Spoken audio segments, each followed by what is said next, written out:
Saudara-saudari, Injil kita pada hari ini diambil dari Injil Yohanes bab 3 ayat 22 sampai 30. Sekali peristiwa Yesus bersama murid-muridnya pergi ke tanah Yudea, dan ia diam di sana bersama-sama mereka dan membaptis. Akan tetapi Yohanes pun membaptis di Ainon dekat Salim, sebab di situ banyak air dan orang-orang datang ke situ untuk dibaptis. Sebab pada waktu itu Yohanes belum dimasukkan ke dalam penjara. Maka timbullah perselisihan di antara murid-murid Yohanes dengan seorang Yahudi tentang penyucian. Lalu mereka datang kepada Yohanes dan berkata kepadanya, "Rabi, orang yang bersama dengan engkau di seberang sungai Yordan, dan yang tentang dia engkau telah memberi kesaksian, dia membaptis juga, dan semua orang pergi kepadanya." Jawab Yohanes, "Tidak ada seorang pun yang dapat mengambil sesuatu bagi dirinya kalau tidak dikaruniakan kepadanya dari surga. Kamu sendiri dapat memberi kesaksian bahwa aku telah berkata, aku bukan Mesias, tetapi aku diutus untuk mendahuluinya. Yang empunya mempelai perempuan ialah mempelai laki-laki, tetapi sahabat mempelai yang berdiri dekat dia dan mendengarkannya sangat bersuka cita mendengar suara mempelai laki-laki itu. Itulah sukacita, dan sekarang sukacita itu penuh. Ia harus makin besar, tetapi aku harus makin kecil." Demikianlah sabda Tuhan. Terpujilah Kristus.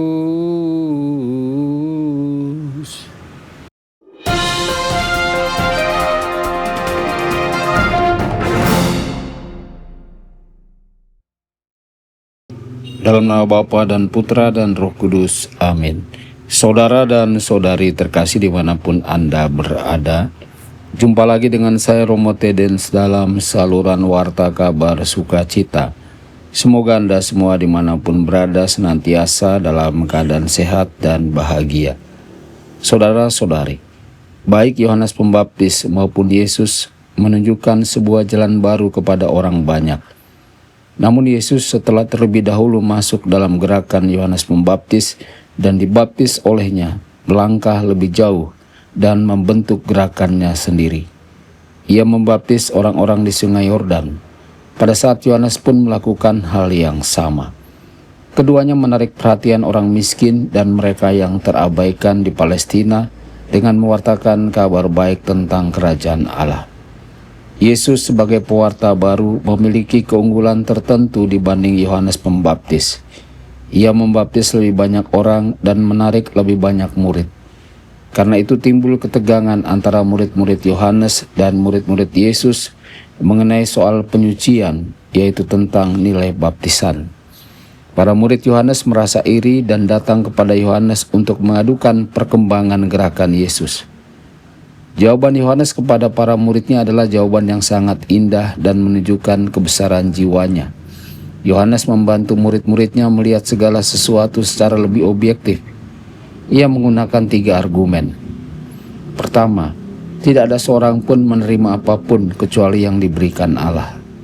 Jika Yesus melakukan hal-hal yang begitu indah, itu karena ia menerimanya dari Allah. Maka bukannya iri, para murid seharusnya bersuka cita. Kedua, Yohanes menegaskan kembali bahwa ia bukan Mesias, melainkan hanya pendahulu. Dan ketiga, ia memakai perumpamaan dari pesta perkawinan. Pada masa itu di Palestina, pada hari pernikahan, di rumah sang pengantin perempuan, para sahabat mempelai laki-laki akan menunggu kedatangan mempelai laki-laki untuk mempersembahkannya kepada mempelai perempuan. Dalam gambaran ini, Yesus adalah mempelai laki-laki, orang banyak adalah mempelai perempuan, dan Yohanes adalah sahabat mempelai. Yohanes Pembaptis berkata bahwa dalam suara Yesus ia mengenali suara sang mempelai laki-laki, dan ia dapat mempersembahkannya kepada mempelai perempuan, yaitu orang banyak. Pada saat itu mempelai perempuan, orang banyak, meninggalkan sahabat mempelai dan mengikuti Yesus, sebab mereka mengenali suara mempelai mereka. Karena itu sukacita Yohanes menjadi besar, sukacitanya penuh. Yohanes tidak menginginkan apapun untuk dirinya sendiri. Misinya hanyalah mempertemukan mempelai laki-laki dengan mempelai perempuan. Saudara-saudari, kalimat terakhir merangkum segalanya. Ia harus makin besar, tetapi aku harus makin kecil. Inilah juga program hidup bagi siapa saja yang mengikuti Yesus. Pada akhir abad pertama, baik di Palestina maupun di Asia Kecil, di mana terdapat komunitas-komunitas Yahudi, masih ada orang-orang yang pernah bersentuhan dengan Yohanes Pembaptis atau pernah dibaptis olehnya. Dari luar, gerakan Yohanes Pembaptis dan gerakan Yesus tampak sangat mirip. Keduanya mewartakan kedatangan kerajaan Allah. Tentu ada kebingungan antara para pengikut Yohanes dan para pengikut Yesus. Karena itu kesaksian Yohanes tentang Yesus menjadi sangat penting.